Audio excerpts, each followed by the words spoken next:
Welcome back everyone, thanks for tuning in.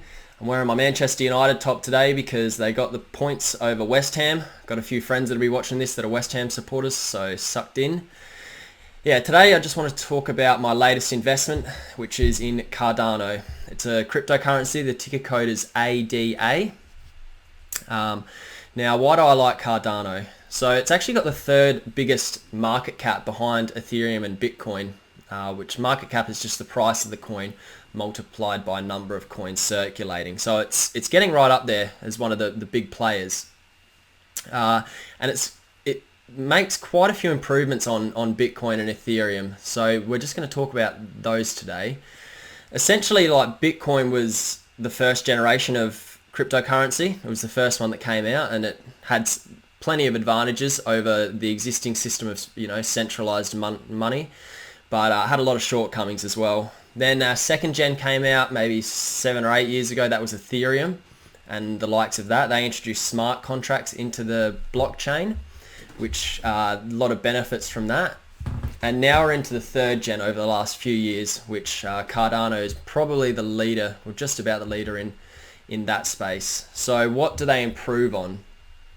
Well, the first is scalability. So with, the idea that thousands and thousands, even millions of people are going to be doing transactions per day, or transactions per second actually, we need it to be a lot more efficient. Bitcoin typically only does about 20 to 30, which is not that good. Cardano can handle a lot more. But then they've also got to be able to handle the large amounts of data going across the network, and then they've also got to be able to store this data in the transactions, so people can look them up and whatnot. So to get around the transactions per second, they've developed a system called Ouroboros, which just makes everything a lot cheaper to run. They use a system called Rena to make a lot more data be able to be handled on the network at one time. And with the data storage, they'll typically compress quite a bit of this data, and they also restrict what people can actually see as far as the transaction history. They'll just show people what they need to be able to see, not all the little finer details, hence, providing a lot more storage space. And then the second thing that they really look into is the interoperability. Big word, but this is just the general idea that one cryptocurrency cannot rule them all. One ring to rule them all. One ring to find them. One ring to bring them all. And in the darkness, find them. This is the One Ring. So Cardano can actually watch other currencies and sort of judge whether the coin, the Ethereum that they're getting transferred into Cardano is legit, same as like Bitcoin. And they're also closely in contact with banks, and they can monitor that sort of centralized system as well. So they can put a lot of safeguards in.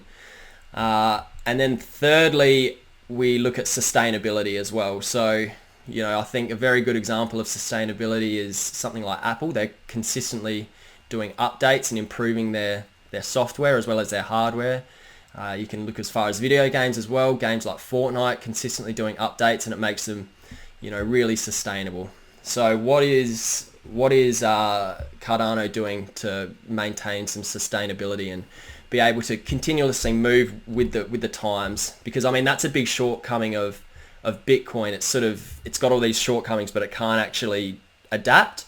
And Ethereum's releasing 2.0. I'm not actually entirely sure what that means for Ethereum, but they're probably gonna need to be on another network, so that could have a price of its own. Cardano actually has a treasury itself, which means that with Bitcoin, when a Bitcoin gets mined, all of that money goes to the miner when they mine a blockchain, it all gets mined and then sent straight to the miner. Whereas with Cardano, they're actually going to send a little bit of this money to the treasury, and then basically someone can raise a token, a token holder, and then people can vote on this. That might be whether they might say we want to spend some money on on marketing, or we want to, you know, increase the privacy, or we want to do this, we want to do that. So there's actually a fund of money that's decentralized because people are still voting on it. You know, a general person can raise a token, and then if enough people accept it, then they'll put some funding into that. So still decentralized, and yeah, I think that's a really good idea too. It'll keep it updated. So I think that looks really good for the future. And then finally, we've just got the idea that it's extremely energy efficient.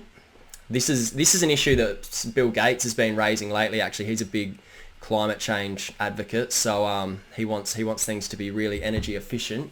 Bitcoin's horrible for it. They use about 77 terawatts a year, which is apparently about the same amount as what the whole nation of Chile uses, whereas Cardano only uses 0.00052 off the top of my head.